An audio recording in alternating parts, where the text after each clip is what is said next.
Hello students, मैं अनुमित्रा ma'am नया उजाला social foundation से। और आज के वीडियो का टॉपिक है farming and types of farming, यानी खेती और खेती के प्रकार। ये वीडियो का फर्स्ट पार्ट है। तो चलिए समझते हैं इंडिया में फार्मिंग सिस्टम क्या है। What is farming? खेती क्या है? सबसे पहले आपको ये समझने की ज़रूरत है कि फार्मिंग का डेफिनेशन क्या है।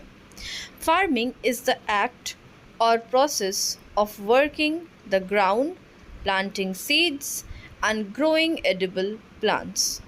यानी खेती ज़मीन पर काम करने, बीज बोने और खाद्य पौधों को उगाने की क्रिया या प्रक्रिया है। तो यहाँ पे एडिबल प्लांट्स का मतलब क्या है? खाने लायक जो प्लांट्स होते हैं, ठीक है, जिसके कोई ना कोई पार्ट्स हम एज अ रूट बोलिए, एज अ स्टेम या एज वेजिटेबल या फ्रूट हम खाते हैं, इसी को फार्मिंग कहते हैं। You can also describe raising animals for milk और मीट एज फार्मिंग। ठीक है, तो दूध या मांस के लिए जानवरों को खेती के रूप में जो हम पालते हैं उसको भी उस प्रक्रिया को भी हम फार्मिंग कह सकते हैं। Okay, farming is a great way to describe the lifestyle and work of people whose jobs are in the agricultural industry. तो खेती उन लोगों की जीवन शैली और कार्यों का वर्णन करने का एक शानदार तरीका है जिनकी नौकरियां कृषि उद्योग में है। ठीक है, तो फार्मर्स, ये जो वर्ड है फार्मर्स, ये यहीं से आता है ना, किसान। क्यों? क्योंकि इनका लाइफस्टाइल, इनका काम, ठीक है, इनका जो जीवन है, जीवन शैली और काम, ये एग्रीकल्चर इंडस्ट्री के इर्द गिर्द ही घूमते हैं, कृषि उद्योग के इर्द गिर्द, और इन्हें फार्मर्स कहा जाता है। ओके, ये आप देख सकते हैं। फार्मर्स ऑब्वियसली दोनों ही हैं, मेल फीमेल सब फार्मर्स होते हैं, किसान। तो ये इस तरह से खेतों में काम करके अपना जीवन व्यतीत करते हैं। अब हम आते हैं classification of farming in India. ठीक है, इंडिया में अगर हम देखें तो फार्मिंग का, खेती का बहुत अलग अलग क्लासिफिकेशन है, अलग अलग प्रकार है कह सकते हैं। ठीक है, और इन सभी का अपना अपना जो है फीचर्स है। ठीक है, तो अब देखिए यहाँ पे 7 टाइप्स के फार्मिंग है, उनका नाम देख लीजिए। फर्स्ट है subsistence farming, commercial farming, shifting agriculture, intensive farming, extensive farming, plantation farming and mixed farming. तो ये कुछ फार्मिंग के क्लासिफिकेशन के नाम हैं। तो सबसे पहले हम सबसिस्टेंस फार्मिंग, निर्वाह कृषि के बारे में पढ़ेंगे। Majority of farmers in India practice subsistence farming. ठीक है, ज़्यादातर जो किसान हैं हमारे भारत में, ये सबसिस्टेंस फार्मिंग ही प्रैक्टिस करते हैं, यानी सबसिस्टेंस कृषि पे ही इनका जीवन आधारित है। It is characterised by small and scattered land holdings and use of primitive tools like hoe and digging sticks by family members। ठीक है, तो ये छोटे और बिखरे हुए भूमि जोत और आदिम औजारों के उपयोग की विशेषता है, जैसे कुदाल और परिवार के सदस्य द्वारा लाठी खोदना। तो ये बहुत प्रिमिटिव तरीका है, बहुत पुराना वे है ये। एंड इसमें जो है छोटे छोटे लैंड में जो है आपका पुराने ज़माने के जो प्रिमिटिव टूल्स जिसको हम कहेंगे, ठीक है, आदिम औजारों के उपयोग से ही फार्मिंग होती है। इसमें कोई न्यू या कह सकते हो एडवांस्ड टेक्नोलॉजी का इस्तेमाल किसान नहीं करते। ठीक है, और बेसिकली ये अपना पेट चलाने के लिए और थोड़ा बहुत यहाँ वहाँ मार्केट में ये लोग बेचते हैं, लेकिन ज़्यादातर अपने ही फैमिली का कह सकते हो पालन पोषण के लिए ये खेती करते हैं। ठीक है, अपना पेट भरने के लिए। As the farmers are poor, they do not use fertilizers and high-yielding variety of seeds in their fields। तो जब मैंने आप लोगों को एग्रीकल्चर पढ़ाया था उस टाइम मैंने आपको फर्टिलाइज़र्स के बारे में बताया था। फर्टिलाइज़र्स एंड मैन्योर्स क्या करते हैं, प्लांट्स को हाई यील्डिंग बनाते हैं, मतलब आपको गुड क्वालिटी ऑफ क्रॉप्स मिलेंगे, ठीक है, और अच्छे से फसल उगते भी है क्योंकि उनमें कुछ कुछ केमिकल्स प्रेजेंट रहते हैं जिससे ये काम होता है।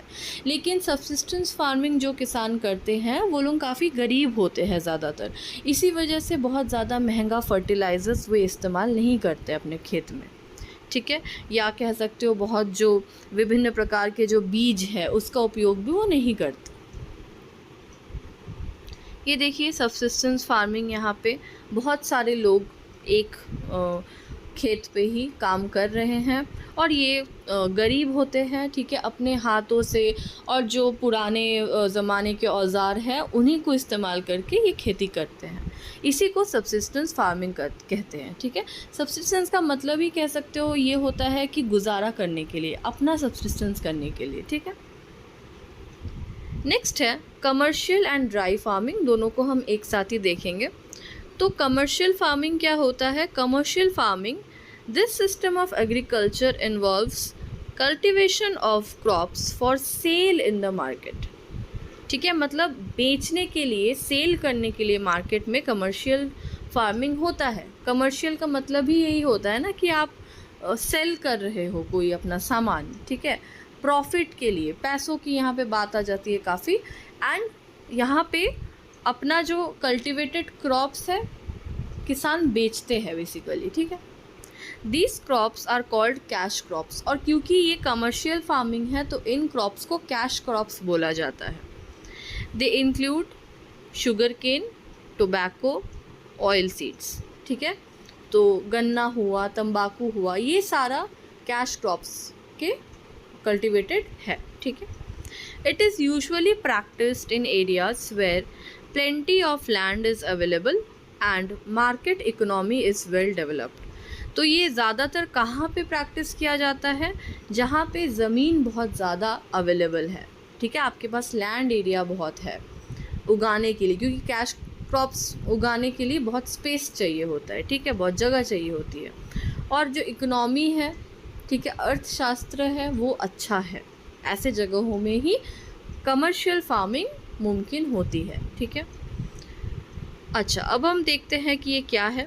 Dry farming, a type of farming practised in arid area, सूखे जो जगह होता है, ड्राई का मतलब ही होता है सूखा, ठीक है, तो जितने भी एरिड एरियाज़ है जहाँ ज़्यादा वर्षा नहीं होती, ठीक है, इरिगेशन में भी जहाँ प्रॉब्लम होती है, सिंचाई वगैरह में, नदी की भी कमी है ना, इन सब जगह को ड्राई जगह बोलेंगे, और यहाँ पे जो फार्मिंग होगी वो ड्राई फार्मिंग होती है।